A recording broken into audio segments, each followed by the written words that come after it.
So, I just saw Guardians of the Galaxy Volume 3, and I have to say it is a very strong entry in the MCU. And this is my review for it. Now, I'll be going by character of my favorite in the movie, who without a doubt my personal favorite from this movie was Rocket Raccoon. This movie made me really understand where the character was coming from with his mean demeanor and everything. And I like the fact that he embraced the fact that he was a raccoon. His origin was both very sad, dark, and twisted, but also in a way beautiful. As in, it was so well done, and it wasn't done in a way that I thought was too dark, but it still didn't pull its punches. Rocket as a baby also was very cute. He was very cute. I thought he had some great one-liners, I thought he had some great action scenes, and I love seeing the character's evolution. How he started off as a baby raccoon, and how the character kind of learned and started to become someone that was extremely intelligent. Even smarter than the High Evolutionary himself. And that scene when he was in heaven was really sad. It was both sad and beautiful with how he got to see his friends again, and it was really heartbreaking. And it's about animals, cyborg animals, and it was just gut-wrenchingly heartbreaking because it was so sad, and it was so well done. The voice work for everybody in this movie, especially the animals, and I guess technically other aliens like Groot, who use voice work, was all amazing. Next, onto the High Evolutionary, who was a great villain, and an extremely cruel one. Like when I said, his origin, that being rockets, didn't pull its punches, High Evolutionary is definitely the cause of that. He did not pull his punches at all when it comes down to a lot of the things he did. He very much, in my opinion, came across as a mad scientist, but made the character more modernized. As well, yes, there are mad scientists in modern fiction. Typically, it is an old trope. High Evolutionary comes across as a mad scientist with an extremely cruel personality, and it makes the character come across both cold and amazing. I love seeing his breakdown over him being confused as to why Rocket is the way he is. And the end where they pull off the mask and we see his actual face, and it's very bloody for an MCU movie, I have to admit.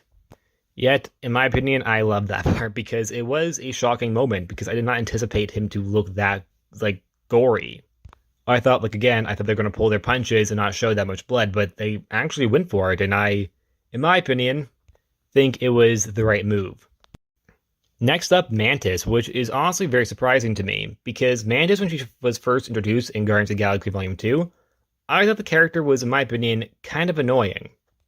However, Infinity War, in my opinion, definitely made the character stronger. Then the Christmas special just lit this character up and made her, in my opinion, a great character, with the reveal that she's Quill's sister. And in this movie, I thought the character really stepped up. And a lot of her jokes and humor, in my opinion, also evolved to be more funny. As in my opinion, in Guardians of the Galaxy 2, her humor, in my opinion, was some of the weaker moments of the movie. Here, the character comes across not as naive, but as someone that is more compassionate than others. But is still kind of a boss, because when she controlled those monsters and just walked away with them behind her like a freaking crew, I thought it just showed how cool the character is, even if the character isn't exactly like a total assassin like Nebula or Gamora. She still very much is a cool character. And I like that they build on the relationship, that being the sibling relationship between Mantis and StarLord from the Christmas special. And I thought her reason for wanting to leave made a lot of sense. She hasn't really had her own life. She went from doing what her father wanted to doing what the Guardians of the Galaxy wanted. Now she wants to do what she wants. Next, StarLord. I thought the character, in my opinion, also really stepped up and redeemed himself for what he did in Infinity War, which he himself makes fun of. And I'm glad he admits that he himself was at fault for that. Chris Pratt is a very charismatic actor, and it really shows in this movie. He has so much energy in his role that he's playing, that being Star-Lord, that it just compels you to love the character. And I think he became, in my opinion, a very good leader in this movie. And while he wasn't a bad leader, in my opinion, at any point, maybe except for maybe in Infinity War, here I thought he made a great leader. Even though he said that Rocket would be a better leader than him, which I understand where he's coming from by saying that, because I think Rocket could also be an amazing leader. but I think Quill also definitely needs to give himself some credit, as he himself was also a really good lead in this episode. Movie, sorry. And this whole thing with Gamora and how he fell over it, I thought was done, in my opinion, maturely. He didn't come across as some, like, desperate individual. He didn't come across like he was desperate and was just, like, on his knees begging her. Instead, he came across, in my opinion, as having mature emotions that he just couldn't figure out how to deal with. He very clearly had moments of weakness, but he handled it, in my opinion, in a way that was more mature than I think sometimes is shown in superhero movies, and even just any movie when it comes down to crushes.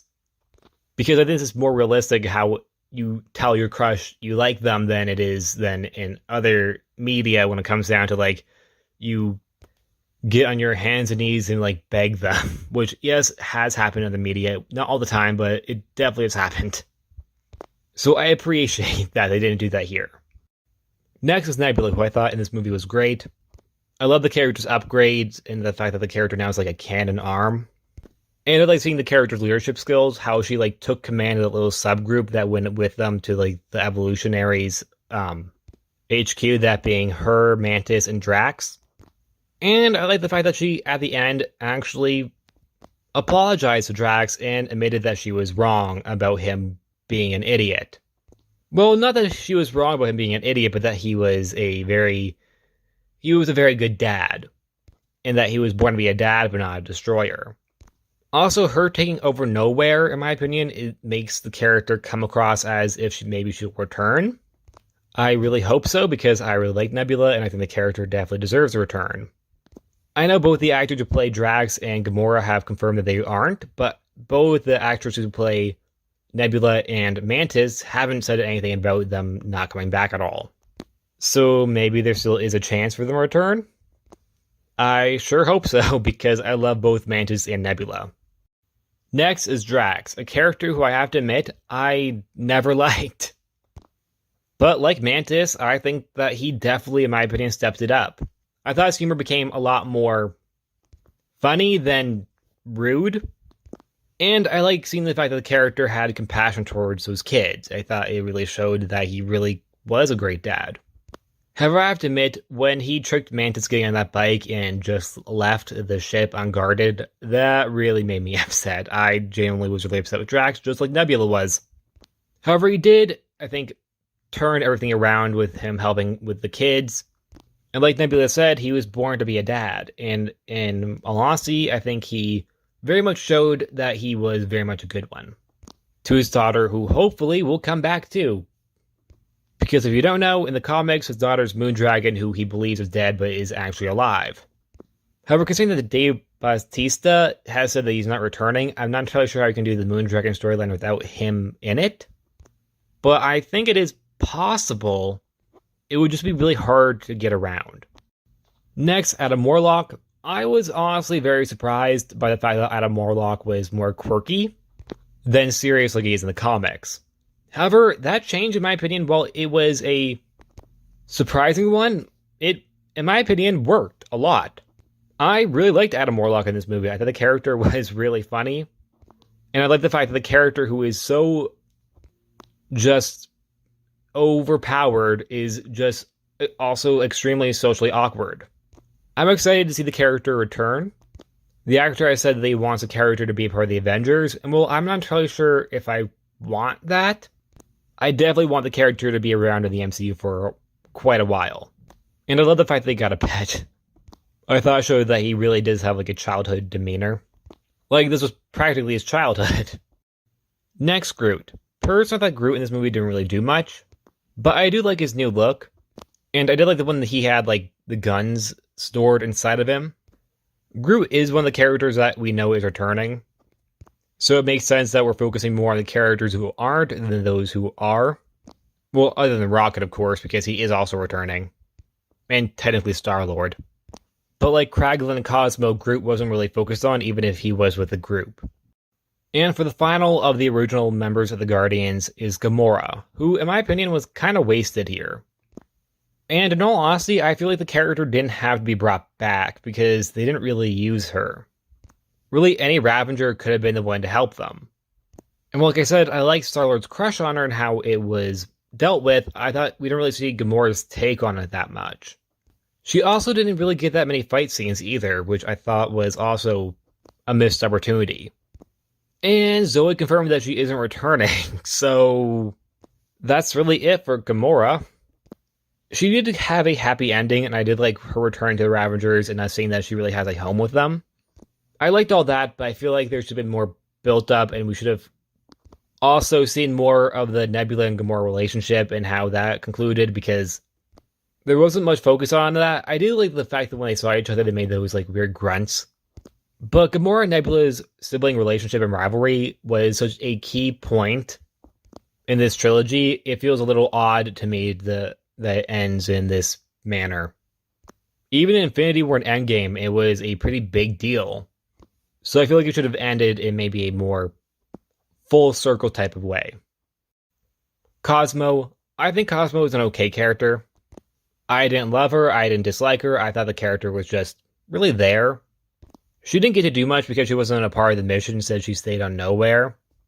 I'm not entirely sure how I feel about the character becoming a character that is front and center with the Guardians, being part of the new generation, but I'm not against it. I'm open to see what they do with Cosmo. I've never really cared for the character in the comics. I know they gender bent her because in the comics, Cosmo is a guy. Well, guy dog. I know some people are upset about that. I don't really care. I think it makes sense to gender bend the character, because if they hadn't, the only female character on the new Guardians team would have been Fala. And finally, Kraglin. Personally, I just don't really like Kraglin that much. He's just, in my opinion, very annoying and incompetent. He's had a long time to practice the arrow, and it took him that long to finally use it. No disrespect towards Sean Gunn, who plays him, because I think Sean Gunn is a pretty good actor. I just think the writing for his character is kind of meh. He's definitely not the worst character in the MCU, but he's not great either, in my opinion. Which you can also disagree with. I know Kraglin has his fans. Of which, if you are one of, I am really sorry if I offended you by saying I don't like the character. Because the truth is, we can all like different characters, dislike different characters. Kraglin very much can be your number one favorite character out of this movie. Opinions always vary. And that's it. Like always, please like, subscribe, and I'll see you guys next time. Bye.